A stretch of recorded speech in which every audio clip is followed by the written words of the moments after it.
सी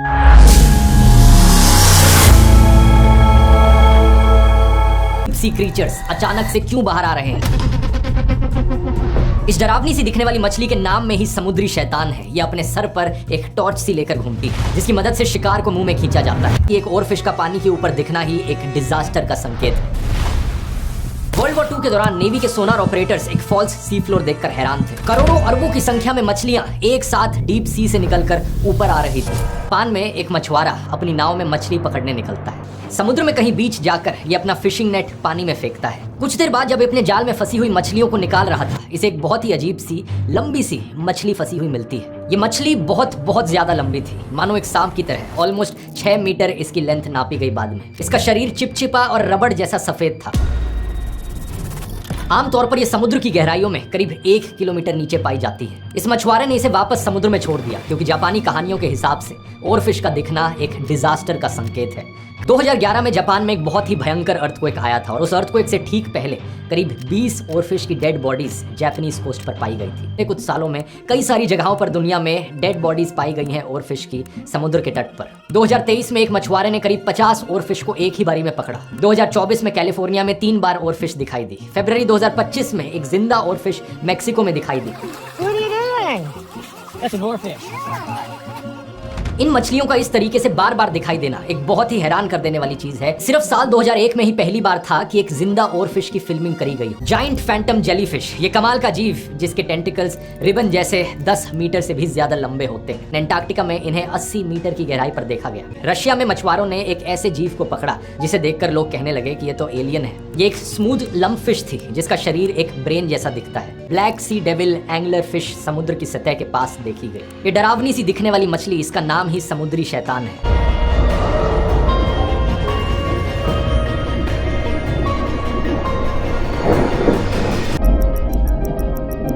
हमने इस पानी को अलग अलग ओशंस में बांट रखा है। 97% वाटर जो धरती पर पाया जाता है वो 5 मेन ओशंस में है। Pacific ocean, Atlantic ocean, Indian ocean, Arctic और सदर्न ओशन। पूरी दुनिया की 94% वाइल्ड लाइफ भी इन्हीं ओशंस में पाई जाती है। इंसानों ने अभी तक सिर्फ 5% समुद्र को ही एक्सप्लोर और मैप किया है। अर्थ प्लेनेट के ज्यादा बेटर मैप्स मौजूद हैं समुद्री तल से अगर कंपेयर करो तो। और 12 एस्ट्रोनॉट्स कुल 300 घंटे बिता चुके हैं हमारे चांद पर, लेकिन केवल 3 लोग मात्र 3 घंटे के लिए ओशन के सबसे डीपेस्ट पॉइंट चैलेंजर डीप में जा पाए हैं। जब आप गोवा के किसी बीच पर खड़े होकर नीले पानी में देखते हो तो आपको समुद्र की सिर्फ सबसे ऊपर की लेयर दिखाई देती है। इसे हम सनलाइट जोन कहते हैं, जहां तक सूरज की रोशनी पहुंच पाती है। ओशन में मौजूद वाइल्ड लाइफ इसी एरिया में सबसे ज्यादा कलरफुल और डाइवर्स होती है। ये समुद्र की इकलौती लेयर है जहां पर फोटोसिंथेसिस पॉसिबल हो सकता है, इसलिए यहाँ पर मैक्रो एल्गी और फाइटोप्लैंक्टन भी पाए जाते हैं। एल्स, शार्क्स, टर्टल्स और डॉल्फिन्स। लेकिन जैसे जैसे हम नीचे जाने लगते हैं रोशनी कम होने लगती है।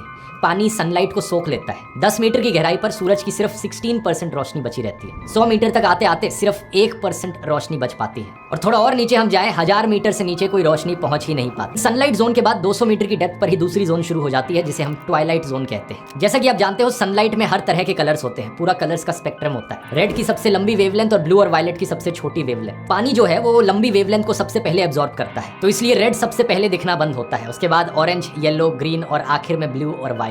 ट्वाइलाइट जोन तक सिर्फ ब्लू और वायलेट कलर की लाइट पहुंच पाती है। स्ट्रॉबेरी स्क्विड, एक ऐसा स्क्विड जो बिल्कुल ही स्ट्रॉबेरी जैसा दिखता है। इसकी एक आंख बड़ी होती है और एक आंख छोटी। बड़ी आंख ऊपर के रोशनी वाले पानी में देखने के लिए और छोटी आंख अंधेरे में बायोल्यूमिनेसेंस देखने के लिए। इसका खुद का कलर अपनी इन्वायरमेंट में एक कैमोफ्लेज की तरह एक्ट करता है। ट्वाइलाइट जोन से थोड़ा सा और नीचे जाओगे तो आपको मिलेगी ब्लडी बेली कोम्ब जेली। जब ये जेलीफिश मूव करती है तो इसके शरीर के ऊपर के पीछे एक बड़ा इंटरेस्टिंग प्रोसेस है जिसका नाम है बायोल्यूमिनेसेंस। रोशनी बनाने लगते हैं। इसमें 2 खास केमिकल्स काम करते हैं, ल्यूसीफेरिन और ल्यूसीफेरे। एनर्जी निकलती है वो हीट की बजाय लाइट के रूप में निकलती है।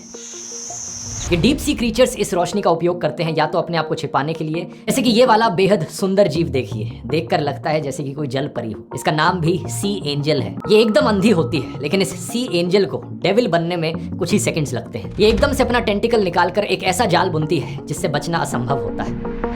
तो से 800 मीटर की गहराई पर रहती है बैरल आई फिश, एक और बहुत ही अद्भुत मछली। इसका सर ट्रांसपेरेंट और डोम जैसा होता है। ध्यान से देखो इसे, दुनिया में ऐसी कोई और फिश नहीं है जो थोड़ी बहुत भी इसकी तरह दिखती हो। नाक के ऊपर जो ब्लैक डॉट्स हैं वो होंगी, लेकिन असली में ये ग्रीन बल्ब्स इसकी आंखें हैं। बड़ी इंटरेस्टिंग चीज है कि ये जो आंखें हैं ये सिर्फ ऊपर ही देख सकती हैं। तो जो भी ये खाना खाती है उस खाने को कैसे देखती होगी। ट्रांसपेरेंट डोम वाली लिविंग सबमरीन जिसमें 360 डिग्री रोटेटिंग पेरिस्कोप लगा। समुद्र में थोड़ा आप और नीचे जाएंगे तो आपको मिलेगा ये खौफनाक जाइंट स्क्विड।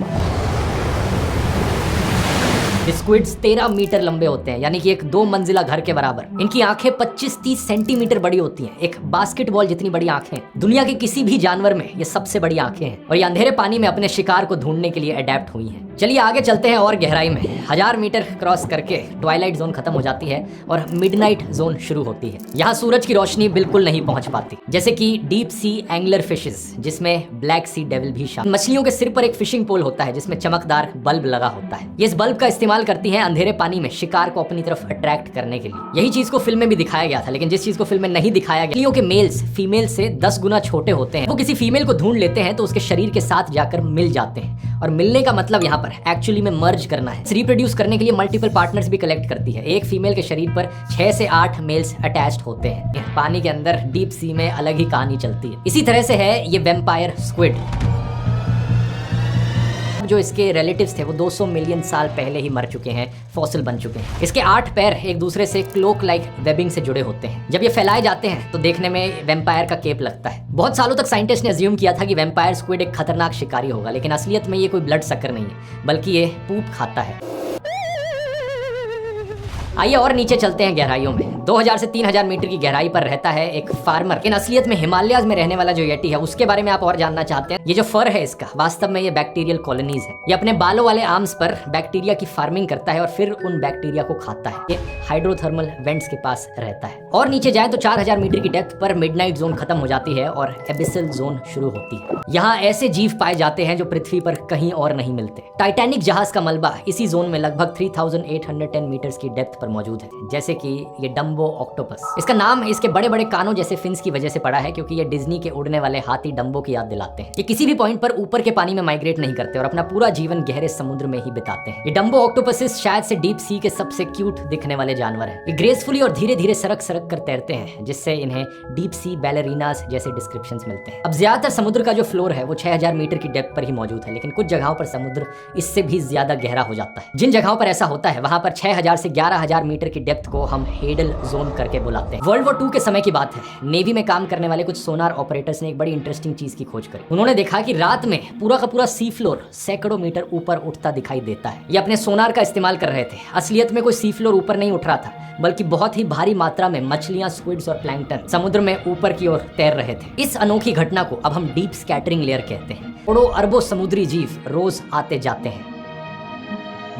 साउंड को इसलिए रिफ्लेक्ट कर रहा है क्योंकि बहुत ही हाई डेंसिटी में यहाँ पर समुद्री जीव मौजूद हैं। साइंटिस्ट ने पाया है कि हर रोज छोटे छोटे जू प्लैंकटन से लेकर मीडियम साइज्ड मछलियों तक करोड़ों अरबों जीव समुद्र की सतह तक आते हैं और फिर वापस गहराइयों में चले जाते हैं। इमेजिन करके देखो, अरबों जानवर जिनका वजन पूरी मानवता से 25 गुना ज्यादा है, रोज एक साथ ऊपर नीचे होते हैं। इस ऊपर नीचे की माइग्रेशन को हमने नाम दिया है डीएल वर्टिकल माइग्रेशन, डीवीएम का। और ये ग्राफ देख सकते हैं आप इस माइग्रेशन का। जब भी सूरज निकला हुआ है, ये जो येलो येलो पार्ट है ये समुद्र में 400 मीटर की डेप्थ पर है, लेकिन रात में ये येलो येलो वाला पार्ट ऊपर आकर सरफेस पर पहुंच जाता है। पैसिफिक ओशन से लेकर इंडियन ओशन तक, नॉर्थ अटलांटिक ओशन से लेकर सब का जवाब है टू ईट विदाउट बीइंग ईट, क्योंकि फोटोसिंथेसिस सिर्फ सरफेस की लेयर्स पर होता है। फाइटोप्लैंक्टन सिर्फ सरफेस की लेयर्स पर पाए जाते हैं। यही फाइटोप्लैंक्टन कई सारी छोटी छोटी मछलियों और जू प्लैंक्टन का खाना है, कि सुबह की रोशनी में खुद खाए जाने का खतरा है। बाकी सारे जो शिकारी घूम रहे हैं, शार्क्स, वेल्स, डॉल्फिन्स जैसे जानवर, वो खा सकते हैं। इसलिए ये छोटी मछलियां और डीप सी क्रीचर्स रात में ही ऊपर आते हैं, अंधेरे में अपना पेट भरते हैं और सुबह होने से पहले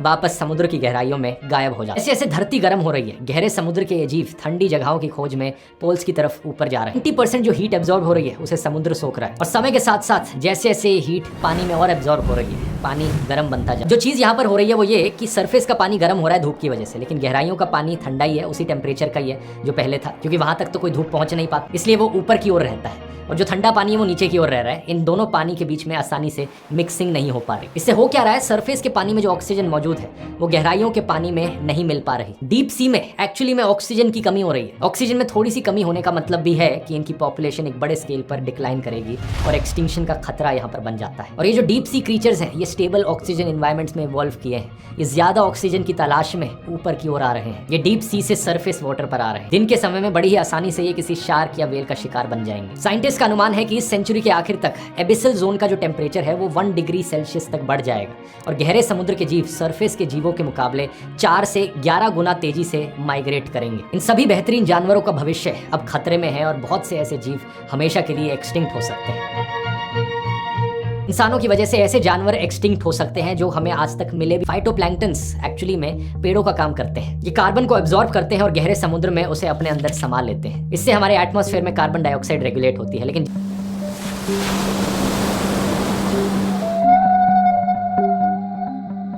स्केली फुट स्नेल को देखिए, इसके पैर लोहे के बने हैं। ये गहरे समुद्र के फ्लोर पर हाइड्रोथर्मल वेंट्स के पास रहता है। ये एक बड़े दिल वाला बहुत छोटा जीव है। इसका दिल इसके शरीर की वॉल्यूम का 4% है, जो पूरे एनिमल किंगडम में इसको सबसे बड़े दिल वाला जीव बनाता है।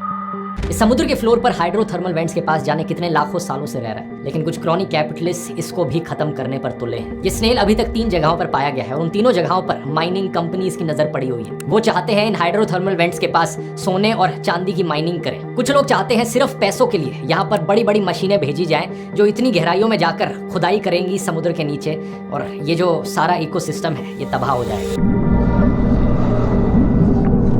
ऐसी डीप सी माइनिंग जैसी चीजों को प्रमोट करते हैं। ये चुपचाप पीछे से जंगलों को कटने देंगे, जानवरों को मरने देंगे। देव का जंगल ले लो माइनिंग के लिए जिसे काटा जा रहा है, या फिर निकोबार का आइलैंड। सरकार डीप सी माइनिंग की प्लानिंग कर रही है केरला के पास। केरला में कई सारे लोग प्रोटेस्ट भी कर रहे हैं इस चीज को लेकर।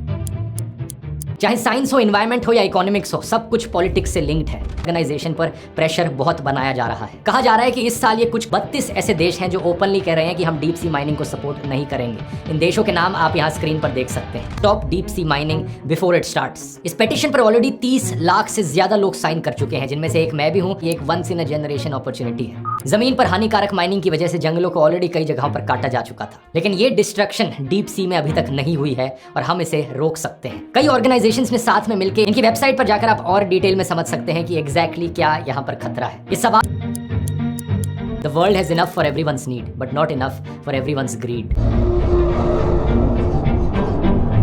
और जिन हाइड्रोथर्मल वेंट्स और डीप सी की बात इस वीडियो में करी गई दोस्तों, क्या आप जानते हो हमारे जीवन की शुरुआत भी वहीं पर हुई थी।